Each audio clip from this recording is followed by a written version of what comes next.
very measured remarks on this crucial deal and this milestone that reflects the enduring strength of the US UK relationship, which is that as demonstrated by the US UK trade deal, which was announced on May 8th, extended far beyond the defense to encompass the economic growth, the innovation, and shared global leadership.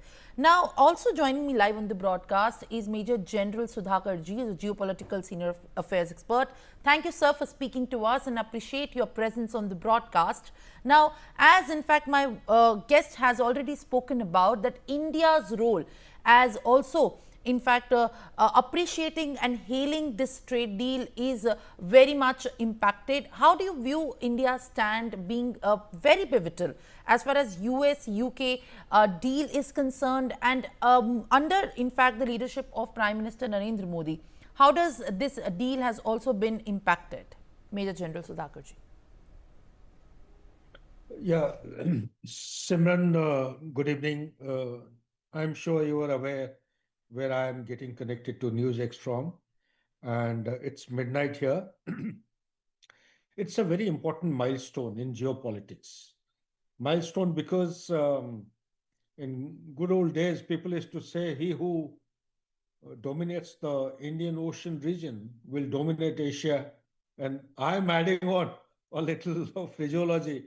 One who dominates Asia will dominate the world in 21st century.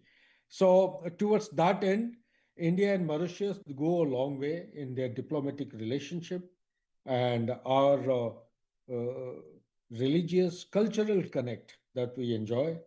And kudos to the leadership of India today, Mr. Narendra Modi. Um, there has been quite and very discreet effort which has been going on. This was an issue which was actually lingering on and hanging fire for quite some time.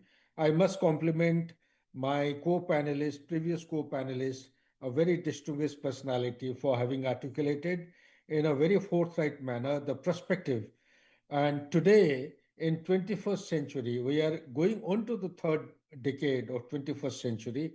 The Indian Ocean region is not what it is to be, say, 25, 30 years back. It has become a ocean of rivalry.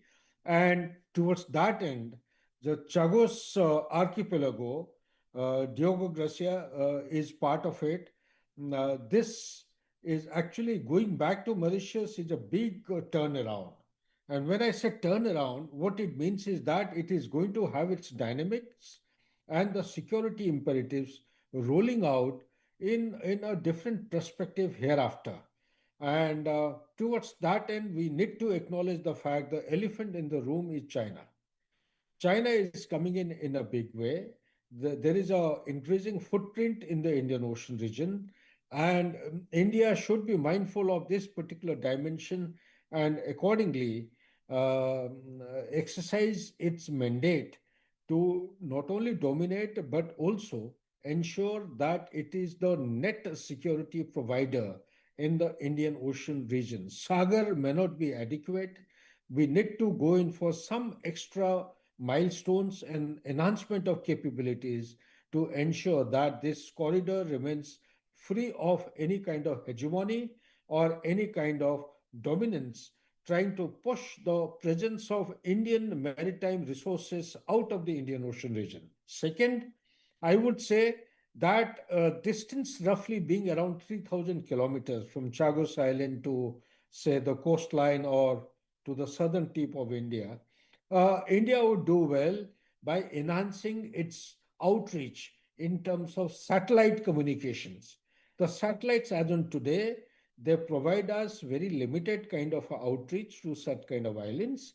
We need to have a connectivity in terms of satellite communication, in terms of the air connectivity, and in terms of, I would say, maritime connectivity, so as to keep Chagos archipelago as a pivot in the Indian Ocean region. Last but not the least, that the strategic rivalry being what it is today, and piracy being what is being noticed, and the conflict in the Middle East expanding from the Red Sea onwards towards the Indian Ocean region and south of Indian Ocean region, India needs to be absolutely extra vigilant and keep its fingers crossed and be prepared so that no surprises are sprung against the island territories of India, given the fact that between say 2013 and today 2025, the survey of India has rolled out